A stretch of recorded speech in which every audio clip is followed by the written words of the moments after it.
Përshëndetje nga sofra shqiptare, kam sjellë mënyrën se si përgates unë pudinga monte në një përgatitje thjesht, bëhen shumë të shijshme, ngjasojnë shumë me pudingat monte nëpër supermarkete. Besoj se kam ju pëlqy kur ta shihni videon në vazhdim.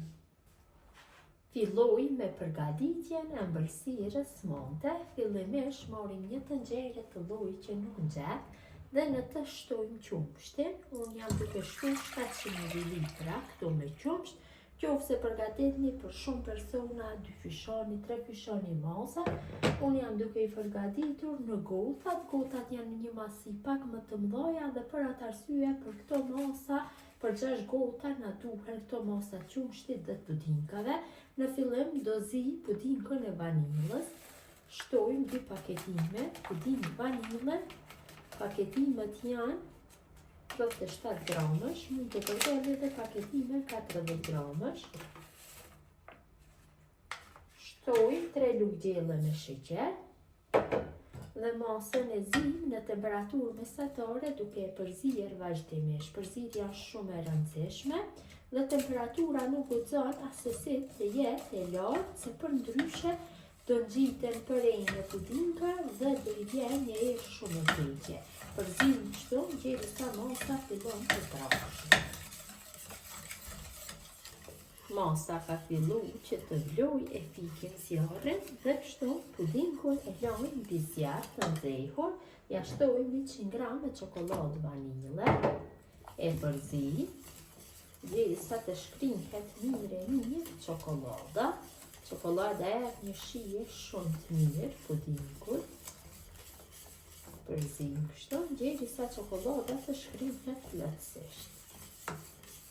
Çokolada shkrihet plotësisht dhe pudinga shtokur pak. Tash ja shtojna dikon rreth 70 ml me ujë të ëmbël apo hoplla.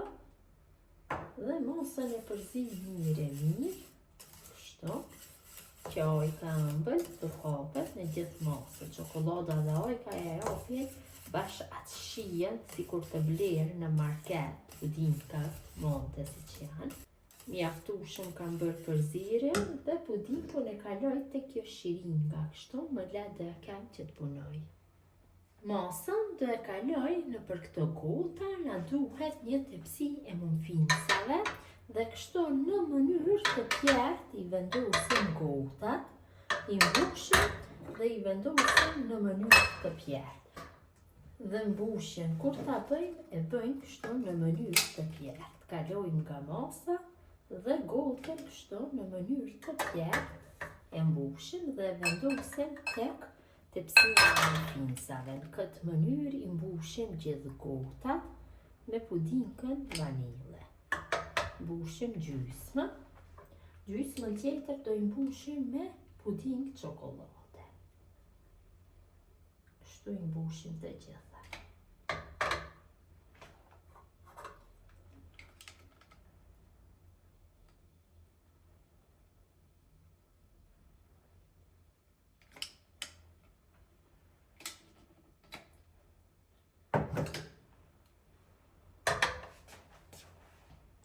Derisa pudingat e vanilës janë në ftohje, përgatisim pjesën tjetër të pudingave, pudingat nga kakao. Në njërin tjetër i shtojna 800 ml me qumsht, ta shtojmë pak më shumë qumsht, pasi paketimet e pudingave të kakaot janë 41 gramësh. I shtojmë kështu tek qumshti. Ja shtojmë 3 lugë gjysmë me sheqer. Dhe në njëjtën mënyrë bëjmë zierjen e pudingës së kakaot, ashtu sikur se pudingat e vanilës, por i përzim vazhdimisht derisa të trashën. Temperatura duhet të jetë mesatare, e njëjtë, nuk guxon të jetë e lartë. Përzim masën mirë. Pudinga ka filluar që të vlojë, është trashur. E fikim zjarrin dhe lëm mbi zjarr të nxehur kështu. Ja shtojmë 100 g çokoladë për gatim, çokoladë të zezë ose çokoladë qumshti, çfarë që qëllon në shtëpi, dhe masën e përzim mirë derisa çokolada të shkrihet plotësisht.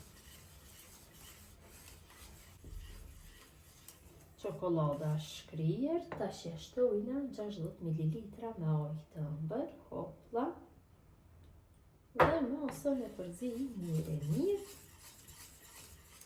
Tash pudinkun nuk ka nevojë që ta kalojmë në shiring. Marrim një lugë të madhe dhe fillojmë që ta kalojmë pjesën e kakaot tek pjesa e vanilës, kështu.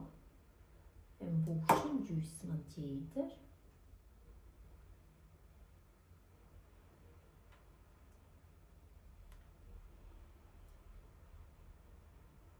Mjaftueshëm. Ja dhe si duket pudinka, taman ka marrë pamjen e mantës. Thash në këtë mënyrë vazhdojmë tutje me mbushjen e të gjithave dhe nuk ka nevojë përsëri t'i vendosim tek tepsia e muffinsave. Tash pjesa e vanilës shftohur dhe masa do rrim vetë ashtu pjertas. Ja, pra si duket, vërtet duket shumë bukur. Mënyrën e njëjtë i mbushim të gjitha.